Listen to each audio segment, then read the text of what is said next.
వాగ్దేవి నమః. దేశ భాషలందు తెలుగు లెస్స అని శ్రీకృష్ణదేవరాయల వారు ఉద్ఘోషించడానికి చాలా కాలం ముందుగానే కర్ణాటక రాజ్యసభలో తెలుగు జెండా ఎగురవేసిన తొలి తెలుగు మహాకవి శ్రీనాథుడు. దేశంలోని కవి పండితులందరిపై ధ్వజమెత్తి విజృంభిస్తున్న గౌడ డిండిమ భట్టును జయించి ఆయన కంచుడక్కను పగులగొట్టించిన కవి సార్వభౌముడాయన. పుట్టింది పండిత వంశంలో, పెరిగింది బాలకవిగా.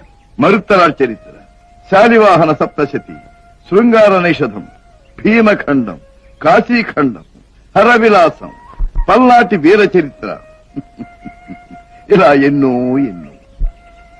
నిరంతరం రాజులతో మంత్రులతో సరస సాహిత్య గోష్ఠులు జరుపుతూ కనకాభిషేకాలు అందుకుంటూ కస్తూరియాది పరిమళ ద్రవ్యాలను ఆస్వాదిస్తూ నిండు జీవితం సాగించిన నిత్య భోగి ఆయన.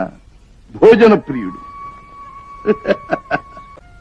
తెలుగుతనం ఆయన కవితాధనం, తెలుగు జనం ఆయన జీవనవనం.